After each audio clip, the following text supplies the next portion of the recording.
A classic matchup. Calgary and Hamilton thrill Grey Cup fans in Winnipeg. Help is on the way. Calgarians pack up a load of emergency supplies for Central America. And alternatives to traditional health care. A feature report on holistic healing.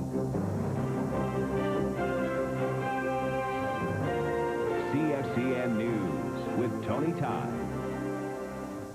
Good evening. We're on the edge of our seats. There's less than 2 minutes to play in the big game today. Calgary and Hamilton are in Winnipeg for the Grey Cup.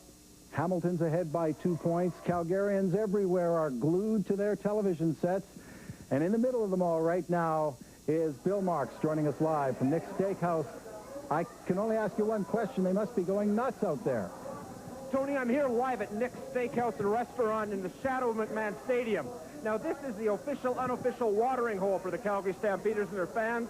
And as you can see, there's been about 100 to 120 of these fans, all decked out in red, who've been here since about 1 o'clock. Their hopes have gone up, their hopes have gone down. Now they're hoping the Stampeders can drive the length of the field and bring back that cup. Now, with me is Tim Petros. Tim is the manager here. He's also a former Stampeder. Timmy, watching this, what's easier, being on the field or sitting here? Right now, I wish I was playing. This is really close. What are these guys thinking right now? I don't know. I don't even know what to say. They're playing hard. There's less than a minute to go. We're down by 1. They're playing their guts out. Offense is on the field. We're driving. The defense is just hoping offense comes through. So all we can hope now is the Stampeders come through the way they're supposed to. I hope they do, like they always do. Oh. As you can see, it's going nuts here, Tony. I'm going to throw it back to you. We'll be back later on the newscast. All right, Bill. Thank you. Keeping our fingers crossed. And joining me now live from Winnipeg is Glenn Campbell. Glenn, you're on the sidelines. You're watching this. You must be just going crazy. Oh, I'll tell you what, we're just filing down, Tony, right now, just walking towards the sidelines. What a great football game. You couldn't ask for anything more. These two teams, they played their heart out. This is an unbelievable game. I'll tell you what, Stampeders right now have the ball at about the Hamilton Tiger Cat 40 or 45-yard line. They're trying to get into position to kick the field goal, the winning field goal. Put Mark McLaughlin in that position. I'll tell you, man, this is unbelievable, Tony. This is so exciting. All right, Glenn. We will keep you obviously updated throughout the newscast today and let you know the minute we know who the winner is of the Grey Cup.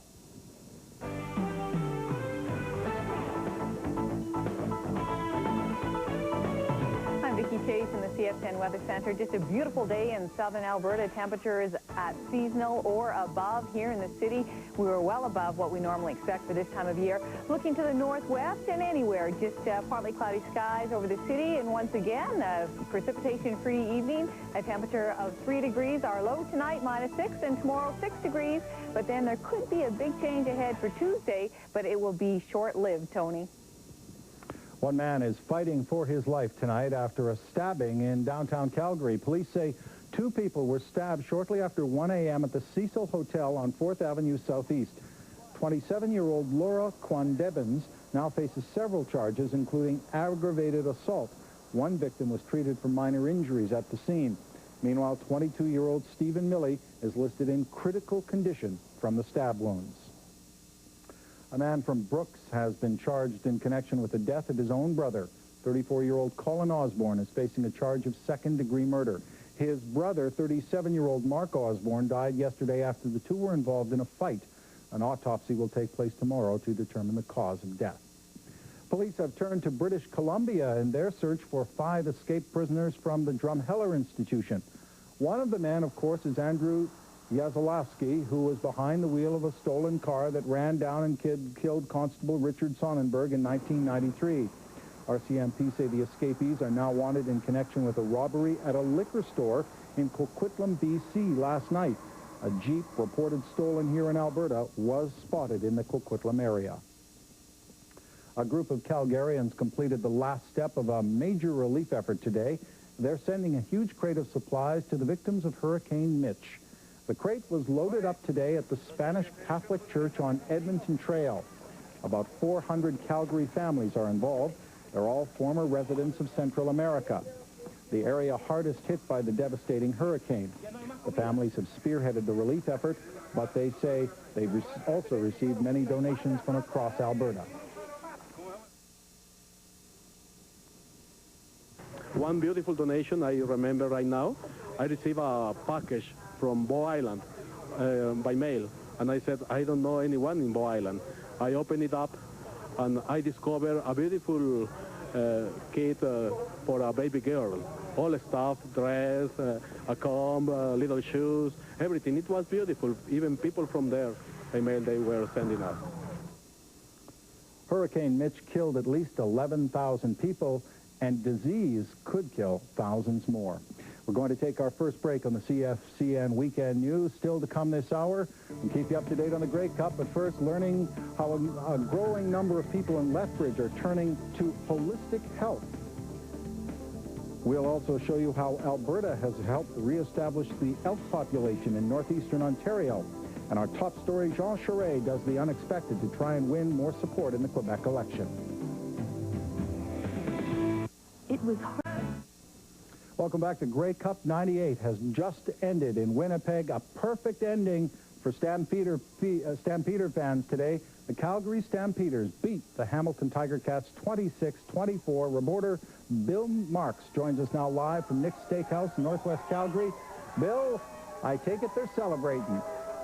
Tony, this is the scene live here at Nick's Steakhouse and Restaurant and Bar in the shadow of McMahon Stadium. These fans are delirious. They've just seen the Calgary Stampeders win the Grey Cup.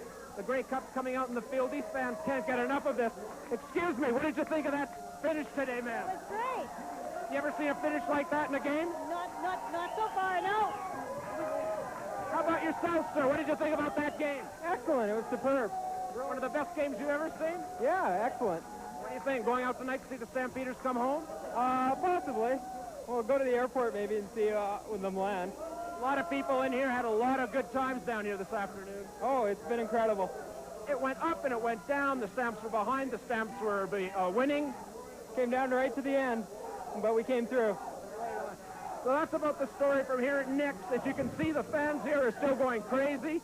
Go Stamps, go has been echoing through my head all afternoon now. These fans have something to really celebrate now, Tony.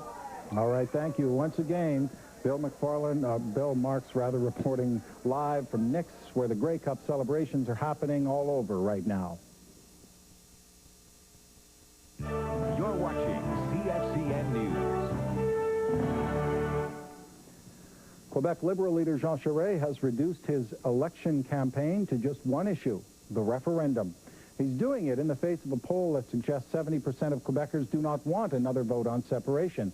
Charest wants to win over more voters, the majority of whom are undecided. Scott Laurie is on the road with his Charest campaign and has this report. With 1 week left, the Liberals seem to have a tall order to fill. Advanced polling has started, the time when Liberals want to start their machine to make sure their electorate turns up. Un gouvernement qui a brûlé les 4 dernières années, qui les a gaspillés. We wasted the last 4 years with the PQ, Charest says. We don't want to waste 4 more. That appeal comes on the heels of Bouchard's pledge to have a referendum, even if public opinion is against one. When reporters asked Charest if he thinks the media has been working against him, he said this. I don't happen to believe the media have invested themselves with the mission of being the spokespersons for any political party, unless you feel that way. The subject of Quebec's deadly biker war also arose during the same news conference, because there's a Hells Angels bunker in this riding. We take this issue very seriously, and we're going to pursue the efforts to deal with organized crime, whatever shape or form it has. The Liberal candidate in Richelieu, a former police officer, had this take. There's a building here in Sorel, but we don't have much problem here in Sorel with the Hells Angels. It's nice and quiet, as different as the people says in Montreal. He fled before clarifying what that meant about measures to fight the gangs. The biker war was probably one of the last topics Charest wanted on the day's agenda, but it was.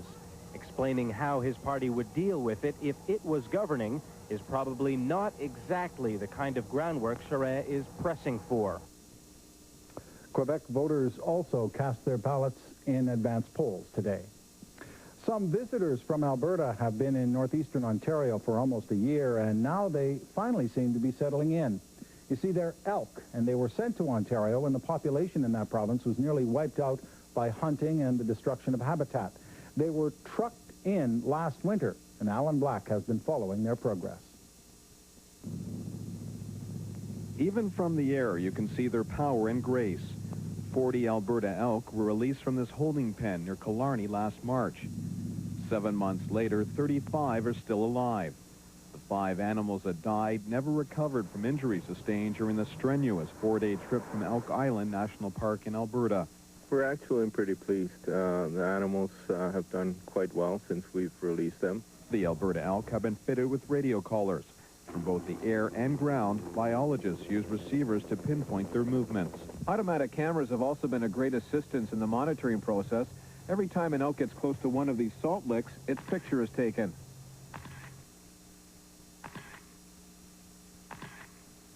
From Georgian Bay to Sudbury, 4 cameras have been snapping pictures of the elk. Scientists are able to check their condition, looking at fur and antler growth. Combined with the existing herd of elk in the Burwash area, there are now close to 100 elk in the region, and the province for that matter. Another 50 to 100 Alberta elk will be released near Killarney this winter. I think that these animals will do quite well, that we now have a good biomass of animals that can start the reproduction going, and that in a few years we'll have a good, strong population of elk here. This small herd of elk transplanted from Alberta faces a formidable challenge in the vast wilderness of northern Ontario. Their survival is by no means guaranteed, but under the watchful gaze of their human friends, the elk seem to be hanging on, and that's encouraging.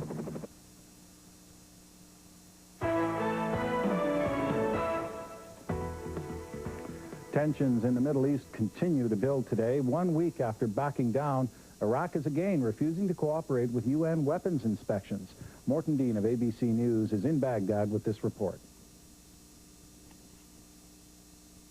Potentially explosive place. This evening, Iraq's foreign minister rejected the UN's latest demand for documents about weapons production. We have handed over all available documents to UNSCOM. The combative foreign minister claimed his country had already provided UNSCOM with over 688,000 pages of documents. He and other government officials have complained the UN is asking for documents and diaries that have been seen before, have never existed, have been destroyed, or which exceed the mandate of the inspections. The anti-U.S., anti-UN criticism came in a torrent today. Deputy Prime Minister Tariq Aziz accusing Chief Arms Inspector Richard Butler of raising new issues, possibly to stall a UN review of the sanctions. He is either creating a superficial pretext to justify the American aggression, or he is trying to confuse and undermine the comprehensive review. And the government-controlled press also weighed in, referring to the corrupt rulers of America, rulers with sick dreams. Earlier, Iraq had indicated it would permit inspection of one document deemed crucial by the UN, but there are conditions attached, and that is possibly a violation of the no-conditions agreement reached last weekend, which saved Iraq from a punishing military strike. Morton Dean, ABC News, Baghdad. The United States and Great Britain are both repeating today there will be no advance notice before military airstrikes against Iraq begin. More violence in Indonesia as religious tensions boiled over today. 6 people are dead after several Christian churches were torched by mobs of Muslim youths. Troops were called in to disperse crowds with tear gas. Attacks were prompted by rumors of an earlier Christian attack on a mosque. This latest round of violence comes as Indonesia tries to recover from its worst economic crisis in 30 years. In parts of southwestern China, several people are dead after twin earthquakes rocked the area. The quakes measured 6.2 and 5 on the Richter scale. 3 people are dead and more than 1,500 are injured. The region looks more like a war zone. Homes and buildings have been reduced to rubble. And with the winter season closing in, about 30,000 people are now homeless. Well, now we're going to our weather center with Vicki Chase wearing her Stampeder colors. What a great day for weather. What a great day for Calgary and for sports fans. Oh, Vicki. it's fantastic. And I love this because I don't think I'll have to spend any more money on clothes because I can just wear my Stampeder jersey for the rest of the year. Oh, it was so perfect. I have to mention, Winnipeg broke a record today. 9.4 was their record back in the 1930s, and today 9.7 for their high. And a beautiful day here in southern Alberta as well. Currently at 3 degrees in the city. You can see the temperature is nice and warm. A little cooler if you head to the east, the Coronation, Empress regions, minus 3 degrees for them. There was reports of some light snow in Banff earlier today. Lethbridge had 2.5 millimeters of rain in the early morning hours, but things have calmed down, and we just see a fairly nice night ahead as well. Look at Medicine Hat, still at 6 degrees. They hit 9 today, so the forecast ahead doesn't look too bad. There could be a slight glitch in it, though, Tony, and I'll tell you about that later on. Okay, thanks very much, Vicki. We will talk to Vicki later in the hour. Time for another break in the CFCN Weekend News as we get a shot from our Skyview camera of the Calgary Tower and the flame ablaze, celebrating a 1998 Grey Cup victory for the Calgary Stampeders. When we come back, we will have a special report on alternatives to traditional medicine.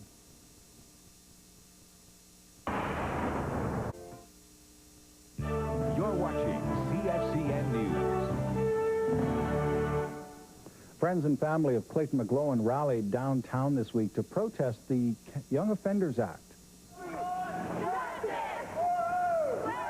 About 30 students joined the demonstration in front of Youth Court. The death of the 17-year-old prompted the demonstration. He was stabbed outside a Halloween house party.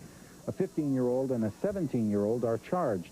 The protesters wanted the pair to tried in adult court, and they say Young Offenders Act needs to be tougher. On this week's Speak Out, we asked this question: do you think there should be changes made to the Young Offenders Act?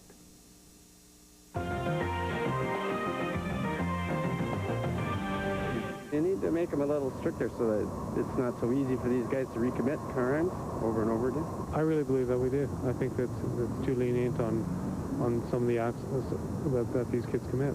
And I think they have to be more accountable. Yeah, I'd like to see changes done. Maybe make it stricter. Well, I think they could lower the age. As long as the kid knows the score, what's going on, he should be responsible. They should pay the same penalties as adults do. You know, if they're going to murder someone or whatever, then they should pay the price. Definitely. What thing? I think they should be tried as adults. If you would like to speak out on CFCN, you can find our Speak Out crew next Friday afternoon on the Stephen Avenue Walk. Many people who suffer chronic health problems have to simply learn to live with their symptoms. But now a group in Lethbridge says you don't have to. The group believes in holistic healing. It's the practice of assessing individuals not only on their physical symptoms, but also emotional, intellectual, spiritual, and nutritional. Tonight, Tanya Smith explores some of those options that are fast becoming alternatives to traditional health care. Well, they told me I never walk again. They told me that I wouldn't live through the first half a dozen days. They told me I wouldn't live, and that there was no chance that I would ever walk, even if I did live. Leroy Shaw was finishing the roof on a house he was building when he picked up a sheet of plywood and a gust of wind caught it and blew him off the top peak. He fell 42 feet to a near death. 6 vertebrae burst in his back, his arm was crushed, and he sustained severe injuries to his heart. Yes, I went to half a dozen different specialists, and they told me there was nothing they could do for me. I'll just be a cripple the rest of my life. And I wasn't just about to take that. So he and his wife began investigating alternative methods of healing. And today, they say he's a walking miracle. Touch for Health is a form of kinetics that deals with the energies flowing through the body. Different pressure points release any blockage of that energy. And you can turn on color therapy for health and wellness. It was developed in Egypt, and it's not actually the color that helps heal the body. It's the vibration each color puts off. Purple helps you to sleep. Red invigorates you and helps your body absorb more iron. Yellow is a cleanser, and blue is calming. Concentrated properties from plants are used in aromatherapy. They stimulate the sense of smell and rejuvenate the body. One more therapy breaking ground is called Wellness Technologies.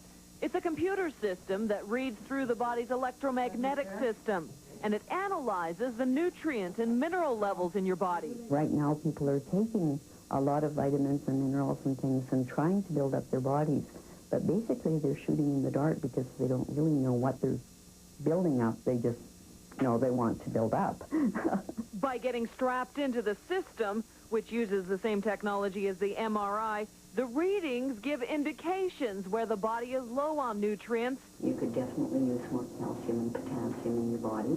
Or high in toxins that rob the body of vitality. No matter how much experience and education these holistic therapists get, their methods are not scientifically proven. The only proof is through testimonials of people who have had healing experiences. And still, the methods are not accepted by the Alberta College of Physicians, nor are they covered by Alberta Healthcare. But it is an alternative that doctors don't dismiss. There's a lot of things we don't know yet, and we're still trying to find answers, as I mentioned, through research and other treatment. And, you know, I still think that our traditional Western medicine is very good. I think we have probably the best healthcare system in the world. Tanya Smith, CFCN News.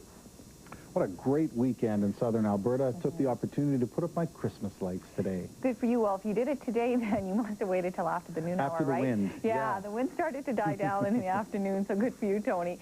As far as our temperature today, 6 degrees for high, so a nice day. And, you know, speaking of a nice day, maybe you want to head up in a weather balloon. Oh, good transition right into our weather question, because it's all about weather balloons. They measure wind speed, direction, shear, or do they measure the wind speed, direction, solar radiation, or temperature, humidity, and air pressure?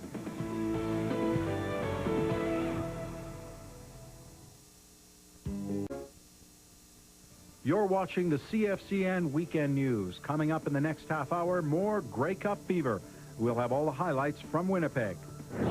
Obstetricians and gynecologists make headlines in our look back at the week's top stories.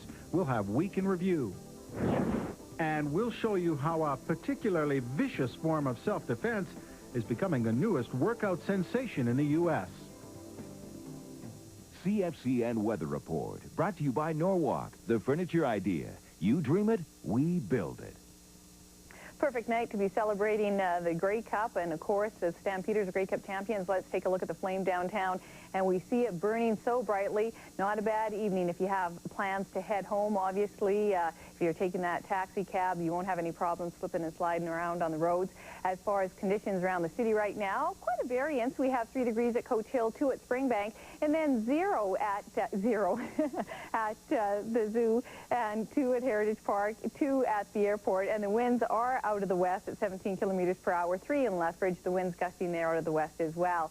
Across the country, well, the cloud cover out east didn't affect the conditions there, because still 7 degrees in Toronto, 4 in Montreal, -1 at Halifax, and then 1 in St. John's. And then Winnipeg, 3 degrees right now. As I mentioned, they broke their record high, 9.7 today, so a beautiful day there in the city. 1 in Regina, 0 in Saskatoon, -3 in Red Deer. Edmonton hit a high of 3 degrees today, but they're already at -11. And then Vancouver, a wet but 8 degrees.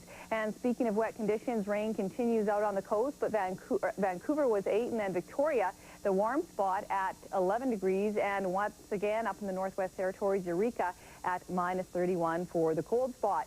Well, the cloud cover continues to mainly affect the Banff area along the foothills region. Banff did see some light snow early this morning, but really no big organized system right now to tell you about. Still under the effects of the westerly winds, with that Chinook pattern still establishing itself. So tonight, once again, a chance of some light flurries for Banff, Jasper regions.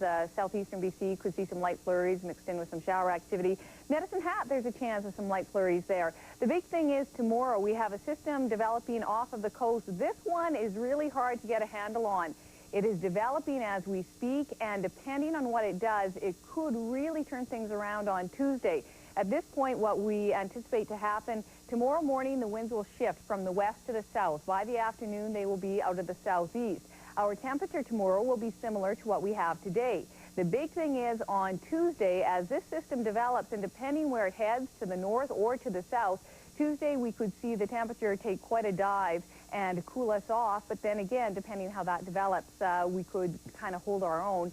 But definitely there will be a change, but it will be short-lived, and I'll show you that when we go to our extended forecast.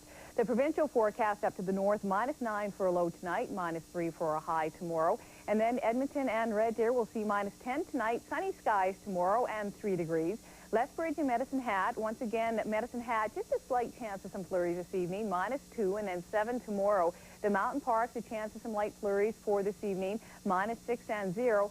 Southeastern BC, once again, contending with some wet conditions and a chance of some flurries for tonight and rain tomorrow, a high of 4. Our pinpoint forecast overnight tonight, our low will be -6, but we'll likely hit that around 5 o'clock in the morning. And then tomorrow afternoon, 6 degrees. It is Tuesday that we're kind of hedging our bets a little bit here, Tony, because of how the system will develop. But David will obviously pin that down for you more so tomorrow. And at this point, the long range looks like we could see some showers towards the end of the week. Our weather question, wondering what weather balloons do for us. Well, they measure 1, 2, or 3. 1. No, temperature, humidity, and air pressure. At least well, now I know. Now I know. I'm a weather expert now. All right, thanks very much, Vicki. Stay with us. Ron Mans is in next with sports, and you know what he's going to talk about. Calgary rules, Grey Cup chaps.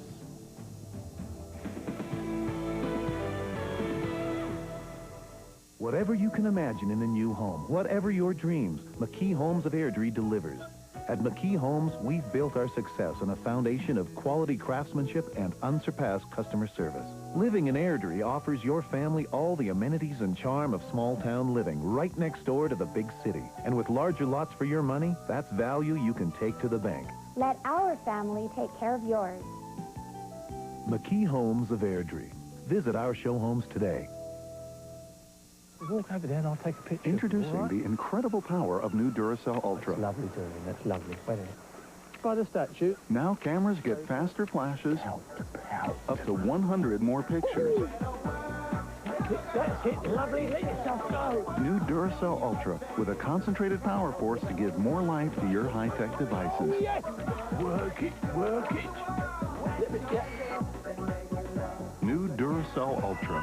More power, more life. Ah, my favorite cookie, Sancha. Exquisite, a masterpiece. Ooh, shall we break out the white tonight? Oh, goody, milk.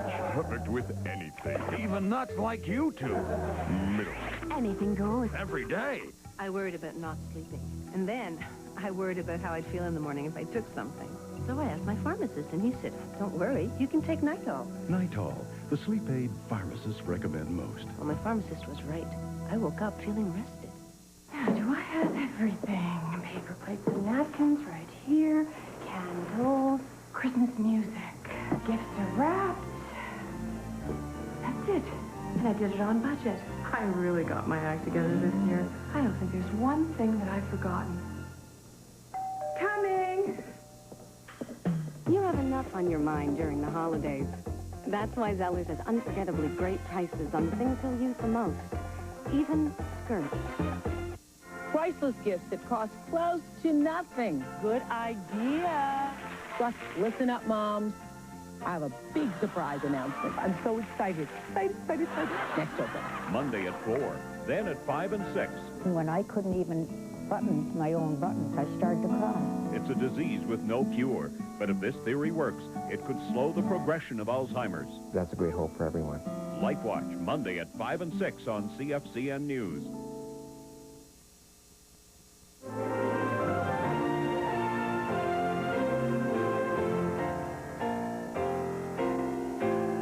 I can think of a good word to sum up this day. Wow. What a game. A three-lettered word that sets us up. No kidding. Oof, my heart is still pounding. What an incredible game. Unbelievable, Tony. You know, this is what you pray for when you get to this year, this time of the year, the championship season, and boy, you get it in the Grey Cup every year, don't you?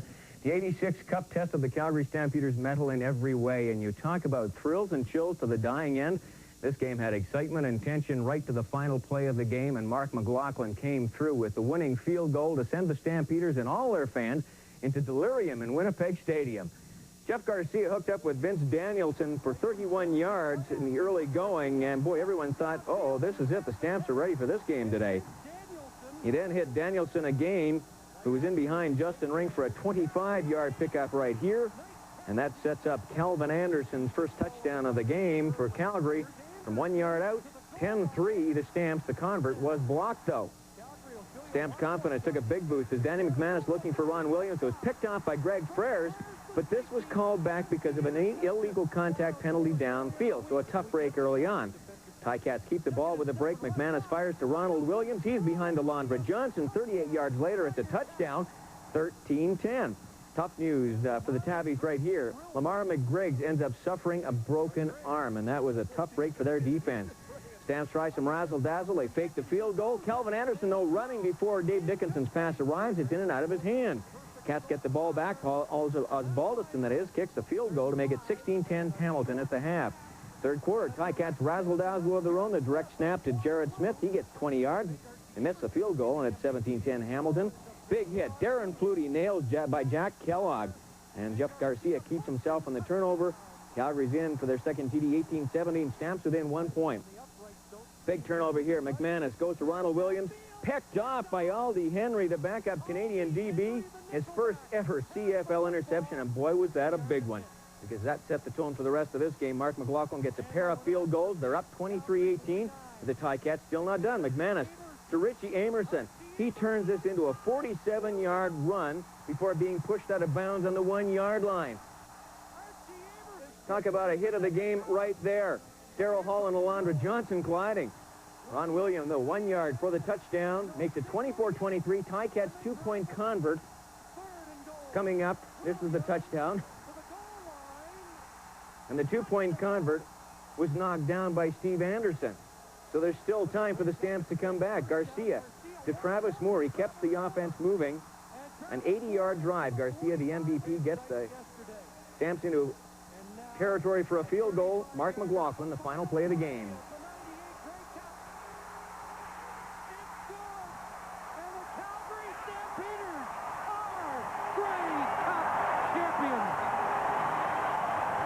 The 11-year veteran Mark McLaughlin from 35 yards out makes it a 26-24 Calgary Stampeder victory. Wow.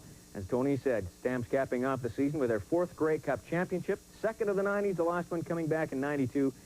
And what a game and what a season, and boy, I'm out of breath just talking about that one.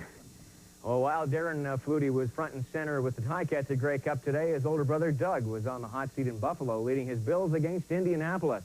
Things a little chilly in Buffalo, too. Doug with the tooth on there. 7-3 Buffalo when Flutie hands off to Antoine Smith. He rolls outside and ends up diving over the goal line to make it 14-3 for the Bills. Then Andre Reed on a crossing pattern gets this Flutie pass and just runs away from everyone, pushing off the last possible tackler, and scores the touchdown. Reed, a great day, 108 yards receiving, makes it 21-3 Bills. Flutie goes to the ground one more time. Antoine Smith, he just keeps driving in the pack and pushes his way over for another touchdown. He rushed for 107 yards today. Buffalo wins 34-11. The Bills move back into first place, tied with Miami atop the AFC East. They both are 7-3. The only undefeated team in the NFL, the powerhouse Denver Broncos, home to Oakland. John Elway, in his old form, firing one on a rope into the end zone to Shannon Sharp. 17-0 before Oakland scores. Hallis firing to Dudley. He goes in for the touchdown, but it would not be enough on this day. Elway loves the air game, doesn't he? And he spots Rob Smith in the coffin corner for yet another touchdown. 27-14 Broncos. At that point, they power on to win it. 40-14. Denver remains the only undefeated team. They're now sitting at 11-0. Elway, by the way, went over the 50,000-yard mark for career passing yards today in this contest. Elsewhere, Jacksonville at Pittsburgh, Mark Brunell passing to Keenan McCardle, gets picked off by Dwayne Washington. He runs it back 52 yards. He picked off another, ran it back 78 yards for a touchdown as well today. Steelers on a mission, though. Cordell Stewart hits Eric Bruner for another touchdown. Pittsburgh beating the AFC Central leading Jaguars. Troy Aikman passes, is batted down, and Big Sam Adams grabs it and rumbles into the end zone for the Seahawks for the touchdown. Yeah, you like to see the big guys doing that, but Aikman gets 2 touchdown passes on the day. This one to Billy Davis as the Cowboys beat Seattle. Chicago at Atlanta, Dirty Birds at home to the Bears, and Chris Chandler nails and fumbles. Sean Lee recovers. He goes in for the touchdown. Chandler comes right back, firing the touchdown to Todd Kinshin as Atlanta wins its 4th in a row. Green Bay and Minnesota Viking defense flying tough against the pack. John Randall sacking Brett Favre. Just typical of the way things went. Randall Cunningham, 20 for 30 on the day, hits Randy Moss for a 40-yard touchdown. The Vikings improved to 10-1. 3 games up on Green Bay in the NFC Central with 5 games left to play. Green Bay in danger of having to win a wild-card berth to get into the playoffs now. Arizona and Washington combined for 857 total yards offense. The Cards win on Jake Plummer's 3rd touchdown of the day. Barry Sanders fails to rush for 100 yards for the first time in 5 straight games as Detroit Detroit wins, sorry. And the Dirty Birds, as we showed you, are for real. Falcons winning their 4th in a row, remaining first in the NFC West. Dwayne Washington returning 2 interceptions for touchdowns. The Jags still lead the AFC Central at 8-3. New York Giants record their first shutout since 1990, snapping a 3-game losing streak. It was the 3rd shutout given up by the Eagles this season. Warren Moon threw his 290th career touchdown pass, but in vain. The Cowboys win their 4th straight. The NFL's worst team finally wins its 2nd game. The Panthers hand the Rams their 10th loss in their last 11 games at home.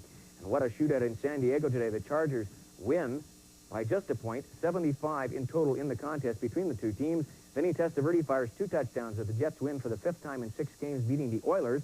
And running back Priest Holmes rushed for 173 yards in his first NFL start. The Ravens take the Bengals. The night game has New Orleans playing in San Francisco. Well, most sports fans had football on their brain today, but there were others who were all wet. The 2nd National Team Cup of Water Polo wrapped up at Lindsay Park Sports Center in Calgary today. And this is the gold medal game between Vancouver Pacific Storm and the Whitecaps against Calgary Renegades in blue. Vancouver's 6'8", 285 forward Adam Zitke opens the scoring, firing in the corner there, 1-0 for Vancouver. The host Renegades come back, though, with Kent Hardesty, the oldest member of the national team at 30 years of age, lobs the shot over the goaltender to get his first of 2 goals in this contest to tie it at 1. But Vancouver's Adam Zitke, tough to stop, flips in his 2nd of the game. Pacific Storm keep up their pressure and manage to hold on to beat the Calgary Renegades 9-7. The Canadian national team will be playing a pair of exhibition games November 30th and December 2nd at Lindsay Park against the Yugoslavian national team, which is ranked 3rd in the world. There was one NHL game this afternoon, and it saw New Jersey Devils hoping to move into 1st place in the Atlantic Division in Carolina to face the Hurricanes. Martin Brodeur makes a good save on Keith Primo's shot, but the Hurricanes pick up the loose puck, and Kapanen fires out front where Ray Shepard bats it out of the air and in. His 9th goal makes it 1-0. A 2-2 tie in the 3rd is broken when Randy McKay manages to put the backhand under Arturs Urbe right there. 3-2, Devils take the lead. And then the Hurricanes, with a brutal attempt to clear, fail. And Denny Peterson, a one-time Sikoris pass, his 3rd goal this season, helping the Devils win it 5-2. The Devils are now 11-6-1 and 1 point ahead of Pittsburgh in the Atlantic Division. Florida and Philadelphia are tied at 1, playing in the 3rd period. Last night, the Flames were in Ottawa trying to get back on a winning track, but they left Alexei Yashin untouched in front, and he makes it 1-0 as he beats Tyler Moss. Flames did get that back as Joe McGinley hammers his 7th of the season past Damian Rhodes to tie it at 1, but that would be it. Ottawa's power play and special teams bang on. Yashin getting his 2nd of the game, 5th of the season into the open net, made it 3-1. And then with 58 seconds left in the game, Jason York booms another shot past Moss. Flames take too many penalties and don't capitalize on the power play, and they end up losing it 4-1. They will play Game 3 of this 4-game road trip Monday in Toronto. The last of the LPGA's major golf tournaments this season concluded this afternoon in Las Vegas. Laura Davies was in the driver's seat the entire 4 rounds of their Tour Championship, and she had a chance for an eagle here on the 15th. But she comes up just inches wide, her putter giving her problems all day long, but she settled for birdie en route to a final round 3 under 69 today. Pat Hurst looking for a birdie on 18, which would have given her sole possession of 2nd place. But she, too, was wide. She finished 4 shots back, tied with Terry Webb and Brandy Burton for 2nd place. But the day belonged to Davies on the Desert Inn Country Club course. Her approach here on 18 knocked her just 6 feet from the pin and in birdie position. And she putted out for another bird to end the worst slump of her career, winning the LPGA Championship, her first U.S. win since March of '97. It was worth $215,000. But congrats again to the Calgary Stampeders, Tony. 26-24. What a game today. Thanks very much, Ron. We'll take another break. When we come back, our week in review.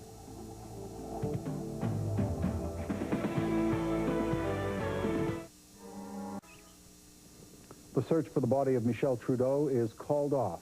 City police investigate a death on a C-train track, and expectant parents get some good news from the province's obstetricians. Now here's Daryl Jazz with a look back at the news of the week in our Week in Review.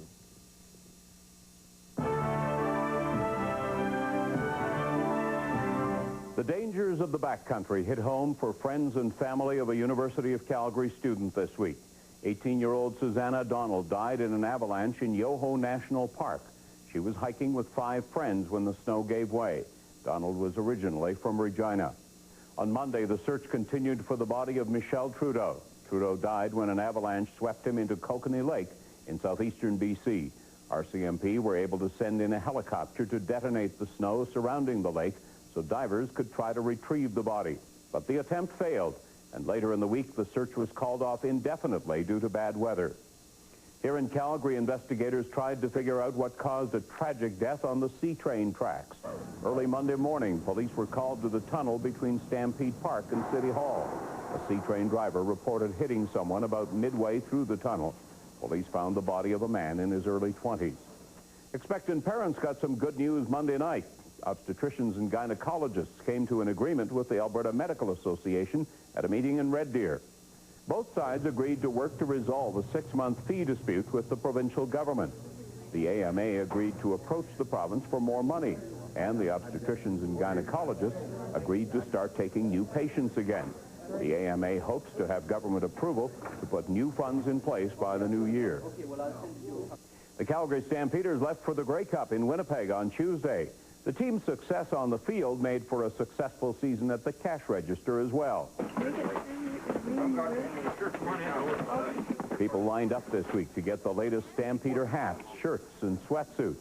The Stamps' appearance in the Grey Cup has generated thousands of dollars in business. The Stamps' last Grey Cup appearance was in 1995. The Alberta chapter of the Consumers Association of Canada has filed a complaint against the Gimbel Eye Centre. The group claims cataract patients who are willing to pay a higher fee have faster access to surgery. I'm doing a capsulorhexis here. The confusion stems from the 2 choices you have when you go to the Gimbel Clinic to have your cataracts removed. You can choose between a basic or an enhanced plan. The Consumers Association of Canada calls that 2-tiered medicine at its best. But Karen Gimbel disputes that. She says the enhanced plan simply allows patients access to Gimbel's diagnostic lab, which may be quicker than the lab in the public system. Ice buildup resulted in a number of power outages around Calgary on Tuesday night.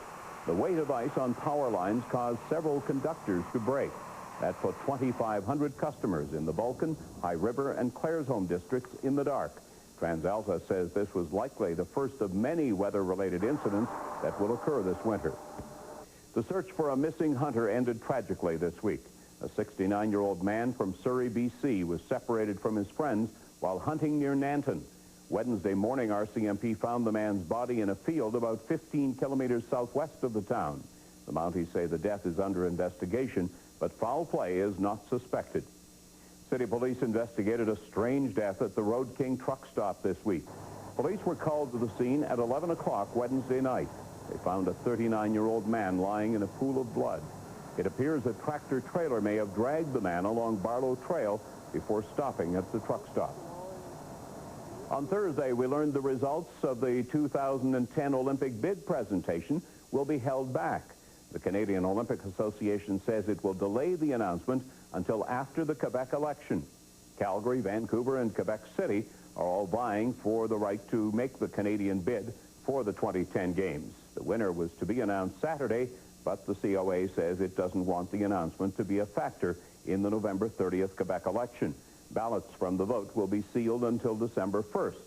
And that's our Week in Review. I'm Darrell Jans. We will take our final break on the CFCN Weekend News. When we come back, we update our top stories, and we show you what could be the next big workout craze. You may have trouble pronouncing it, but you're sure going to get in shape. Is learned. You're watching CFCN News, Calgary. It is Sunday, November the 22nd. Here's a look at our top stories. Calgary fans are going crazy today, Cup crazy. Tonight, kicker Mark McLaughlin sealed the Stampeders' 4th Grey Cup win in team history with a last-second field goal.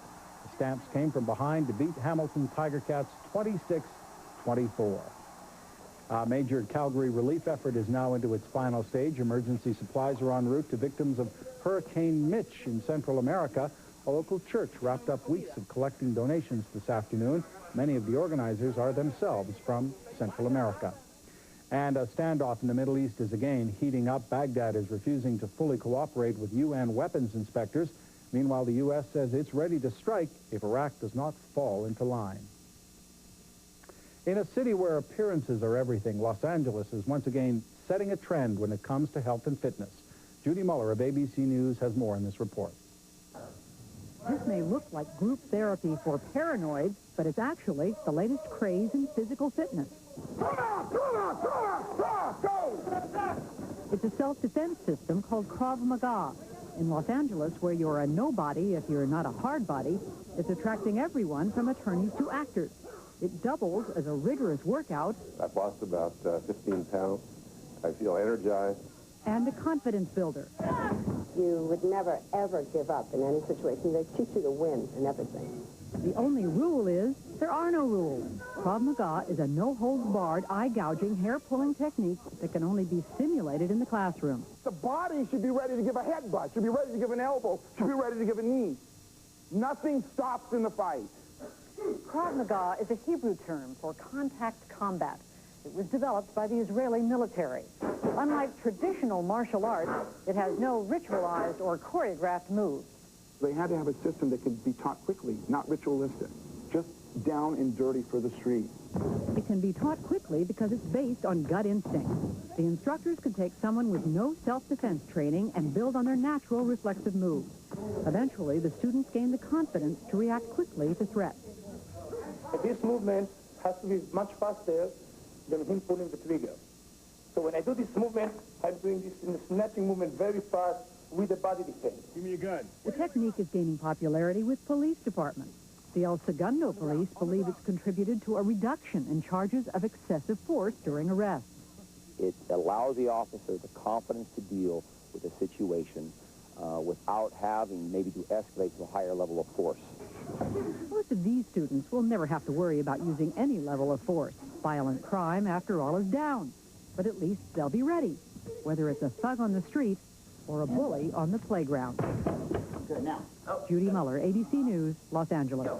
I think I just lost 5 pounds already. All right, Vicky's going to take one last look at weather tonight.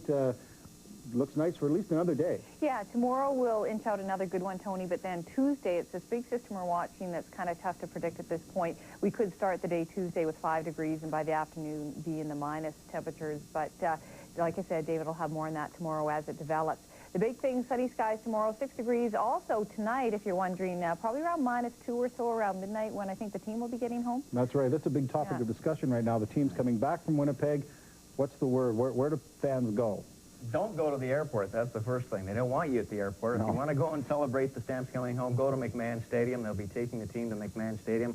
They're slated to come in somewhere around 12:30. We don't know. It's a charter flight, so you can't be exact on the time. Right. But that's when they're coming in. So please, go to McMahon. Don't go to the airport.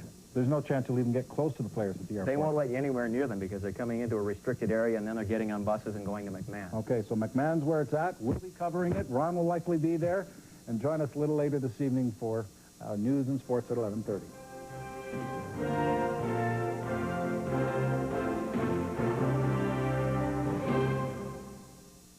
Welcome to Alberta Food.